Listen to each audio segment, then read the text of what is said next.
Peter and I run a lab, a creativity lab called Source to Screen. And, the whole purpose of it is to help bring people into that alignment. The idea is that great ideas are trying to find us, right? It's not us finding great ideas. Carl Jung said, ideas come and they find you. And that is actually so true.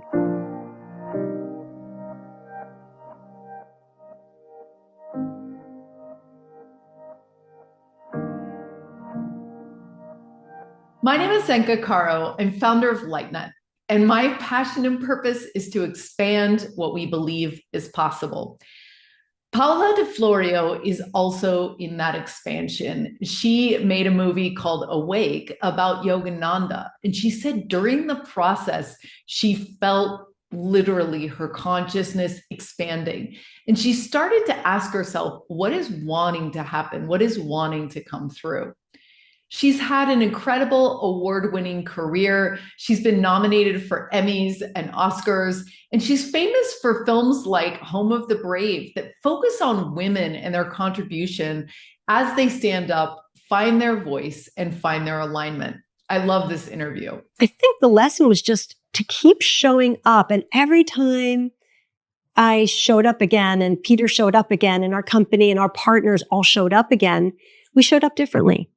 And there was always like a little bit of a shift, a little bit of a change, a lesson that we learned, a letting go of some previous idea that we were hanging and clinging on to. All the spiritual lessons were there to learn, and for us, for our own spiritual growth. And also because something else, and this is the big lesson always, I think, is that question I always ask is, what's trying to happen? So, my soul's mission really goes hand in hand with an awakening that I had that I wasn't looking for, that came into my life. It was a blessing now, from the perspective that I'm in now. It was a blessing.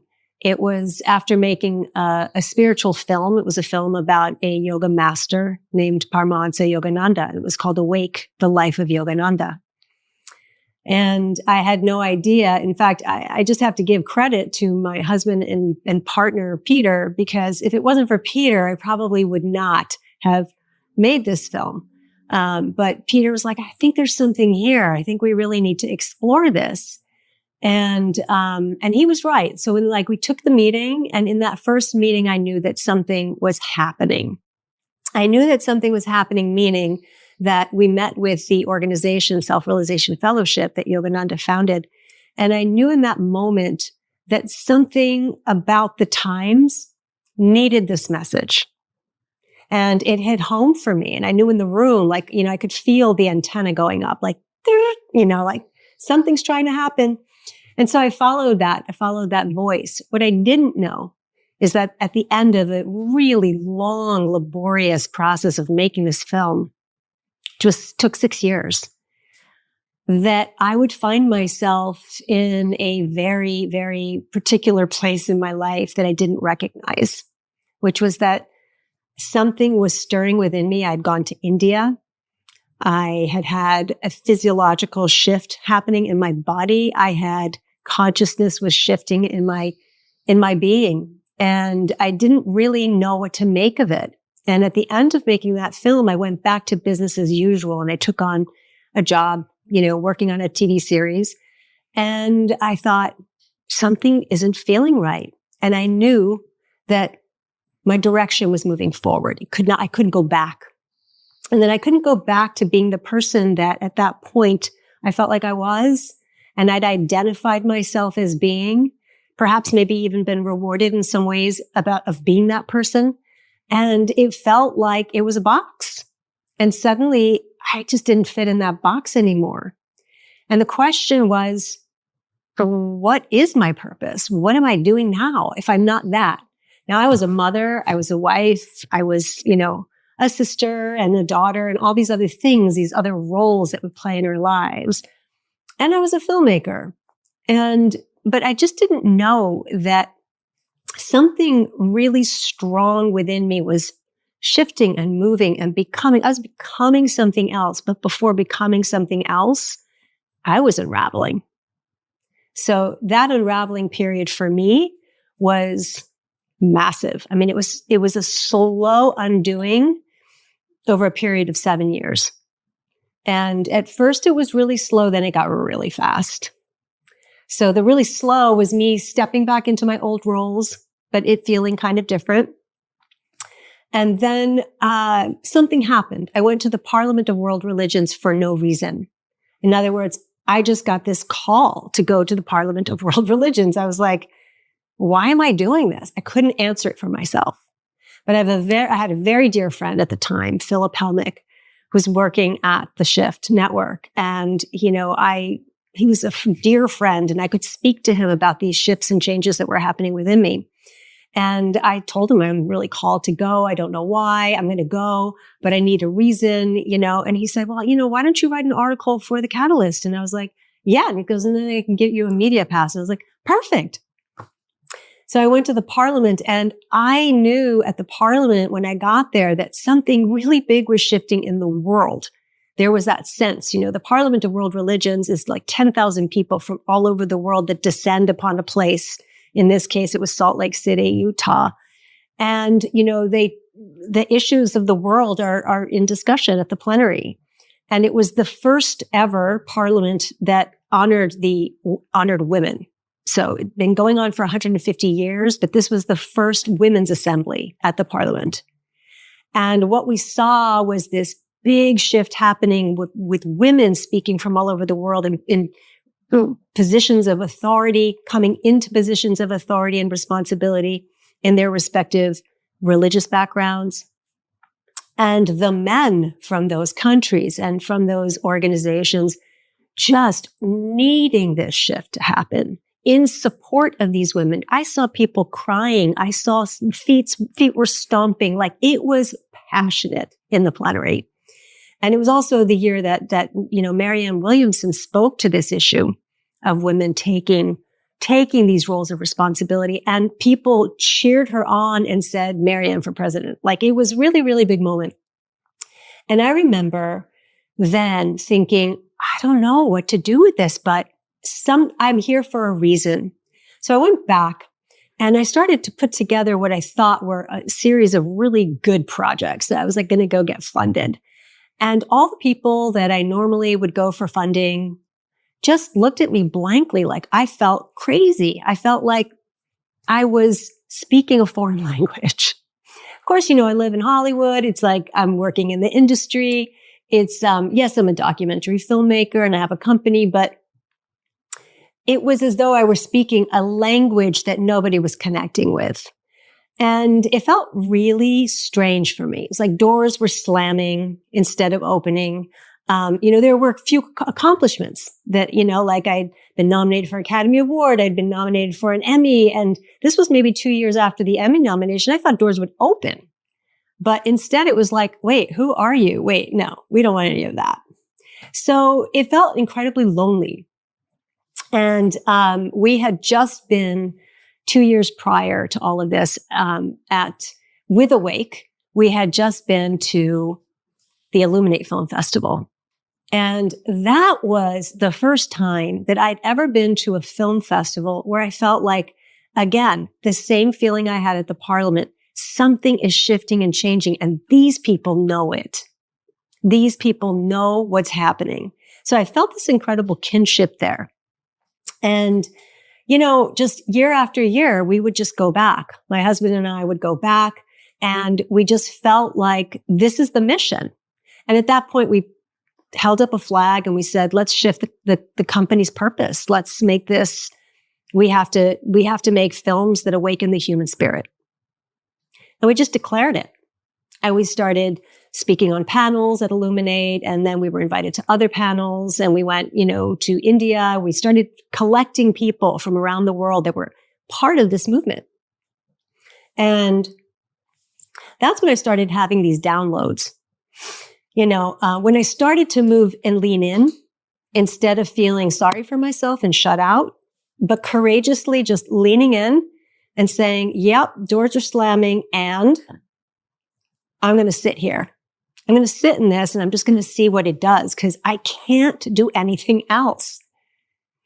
And so that's when the people from, Australia, from India, from South America, from Hong Kong, all these people started to appear in my life, in our lives.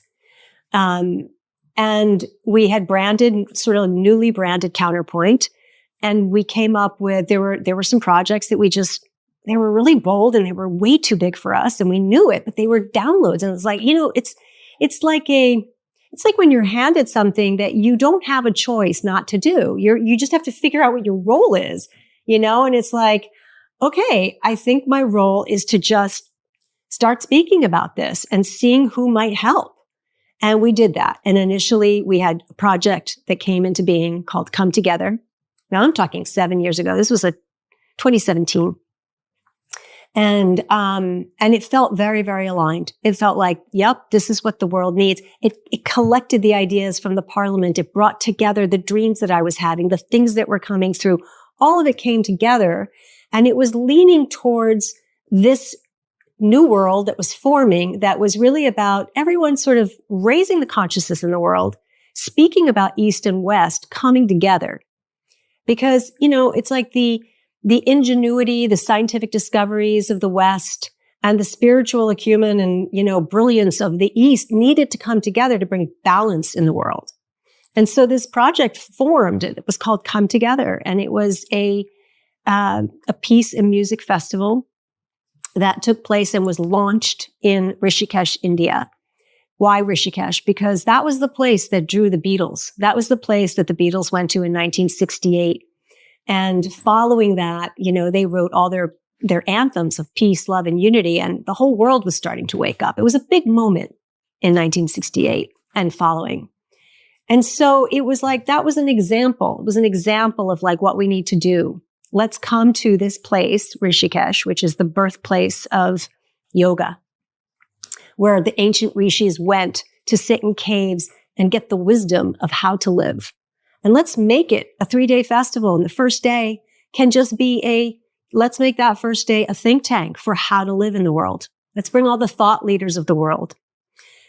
The second day, let's make it a pilgrimage. Let's make this sacred. Let's walk to that place where the Beatles went to from our partner ashram, where there's a stage in the water in the Ganga River. Let's walk over to the Beatles ashram, to the Maharishi ashram. Let's get partners from all over the world. And then the third day is bringing global musicians from East and West on the same stage together. So instead of like Beyonce goes to India, it's like, let's bring the artists from the West and the East, let them sit on a stage together, let them sing together, let us all feel that. Let's understand that it's about coming together. And it's not just about the music and the pilgrimage. It's literally the technology that, we're in the world of information. How are we going to live with this information? How are we going to live with this technology? It's not going away, And again, the balance that we need more of that comes from ancient wisdom. Let's bring this together and let's all come together to rethink how to be human, how to live optimally on the planet. And so this project and some others started to unfold, started to come through. And, I think the lessons from all of this, we made progress, then we had setbacks. We made progress, then we had setbacks. There were moments, especially when COVID happened, where everything just fell apart, and I think the lesson was just to keep showing up. And every time I showed up again and Peter showed up again and our company and our partners all showed up again, we showed up differently. And there was always like a little bit of a shift, a little bit of a change, a lesson that we learned, a letting go of some previous idea that we were hanging and clinging on to. All the spiritual lessons were there to learn and for us, for our own spiritual growth. And also because something else, and this is the big lesson always, I think, is that question I always ask is, what's trying to happen? And how do we collaborate more? Who do we have to collaborate with? Because that seems to be what's constantly being asked of. So, that's it in a nutshell, really. is how I think my purpose was aligned with this awakening and owning it instead of denying it, owning it instead of running away from it. Because it was scary. Definitely. Those 7 years of the unraveling of the ego and these ideas of who I thought I was,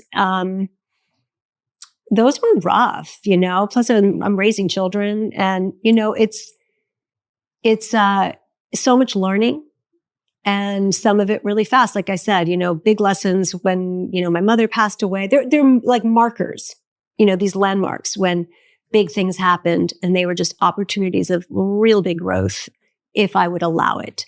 And so that really became the lesson of allowing and learning what does that mean and how to do it. Flow comes in the most bizarre ways. So if we can just get out of our heads and not second guess it and, and just trust, I mean, of course, that's a tall order, but that is ultimately what it comes down to. So when I think about, people that are not living in alignment or who haven't found their purpose, it brings up a lot of compassion in me. It also brings out like like a sense of wanting to help. I want to get in there and say like, I totally get that. I understand. And I want to help them find their voice. And I feel like that's what I'm being asked to do. I'm being asked to use my skill set and to use the things that I've always used, the just the skills and the talent that I came into the world with, but to use them differently and to help other people find that alignment. So Peter and I run a creativity lab called Source to Screen. And, the whole purpose of it is to help bring people into that alignment. The idea is that great ideas are trying to find us, right? It's not us finding great ideas. Carl Jung said, ideas come and they find you. And that is actually so true because when do they find us? They find us when we are actually living in alignment with ourselves, when we are loving ourselves, when we are accepting ourselves fully, 1,000%, right? Because the more we are accepting who we are, the uniqueness of who we are, because we are each one of us, so individual and unique and also connected. If we play our role, what we're doing is we're just being in alignment with who we are and really accepting that. And when we are in that place, ideas come and find us because then we're a perfect vessel for that to execute. And I think that's the purpose of this lab, right? And we are all lab rats in the lab, including Peter and I. We are all experimenting with living life with creativity and being the source or, the conduit for source to work through us. And what we find is that people come to the lab